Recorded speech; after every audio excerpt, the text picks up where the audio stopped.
Bab 6. Kencan Ganda. Kristi Su merasa merdeka ketika melihat susunan jadwal kerja Presiden Direktur. Yes, dia akan melakukan perjalanan dinas ke negeri kincir angin selama sepekan. Ucap Kristi dalam hati dan tersenyum dengan penuh kemenangan. Dalam sepekan hari-hariku akan penuh kedamaian. Ucapnya lagi. Apakah ada sesuatu yang menyenangkan hatimu? Tanya Yuri si sekretaris utama Presdir. Ah, tidak ada apa-apa. Im, apakah kau akan ikut pergi dengan Presdir? Tanya Kristi. Tentu saja aku harus pergi. Bukankah aku sekretaris utamanya? Jawab Yuri. Kau hebat sekali Yuri.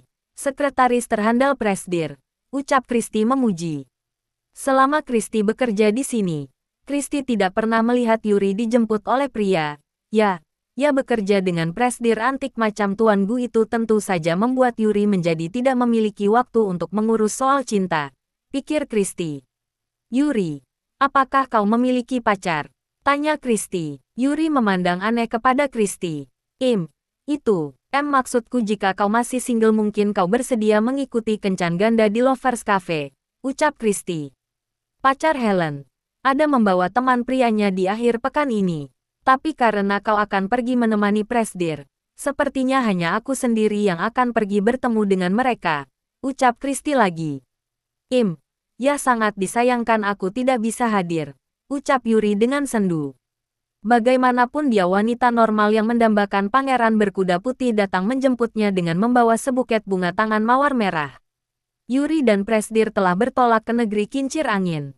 Yuri menyerahkan sementara pekerjaannya untuk Kristi tangani selama mereka dinas luar. Hari-hari Kristi berlalu dengan tenang sampai-sampai kadang Kristi merasa mendengar suara kicauan burung di telinganya. Akhir pekan pun tiba. Hari Sabtu ini Kristi ada janji kencan ganda dengan Helen dan pacarnya. Kristi ada memakai baju baru. Gaun selutut berwarna baby pink yang Kristi pilih membuat Kristi terlihat begitu polos. Edward Gu yang baru datang kembali dari perjalanan bisnis, tiba-tiba ingin memakan mie dingin buatan Kristi. Namun berkali-kali menghubungi ponsel Kristi selalu tak terjawab. Edward Gu menoleh kepada Yuri. Hubungi Kristi. Tanyakan dia ada di mana sekarang. Aku ingin laporan pekerjaannya selama seminggu ini segera dikirimkan kepadaku. Ucap Edward membuat alibi. Yuri mengambil ponselnya dan menghubungi Kristi. Halo, Kirsty, kau ada di mana sekarang? Tanya Yuri. Apakah kau lupa? Akhir pekan ini aku ada janji kencan ganda dengan Helen. Jawab Kristi. Nanti aku akan menghubungimu lagi ya. Ucap Kristi menutup panggilan telepon Yuri lalu menonaktifkan ponselnya. Yuri memandang ragu kepada Presdirnya. Direktur. Kristi saat ini sedang ada kencan ganda bersama Helen. Ucap Yuri. Apa dia mengatakan di mana tempatnya? Tanya Edward. Lovers Cafe. Jawab Yuri. Edward Gu bergegas masuk ke dalam mobil. Lovers Cafe. Perintahnya. Apa-apaan wanita itu? Tuannya hanya pergi sepekan. Dia sudah berani bertemu pria lain. Ucapnya dengan kesal dalam hati. Sesampainya di Lovers Cafe, Edward menangkap gambaran Kristi sedang tersenyum bercanda dengan pria yang duduk di depannya. Apa hebatnya pria itu dibanding denganku? Tidakkah dia tahu betapa banyak wanita yang ingin dekat denganku? Batin Edward melirik. Tiba-tiba tengkuk Kristi serasa ditiup-tiup udara dingin.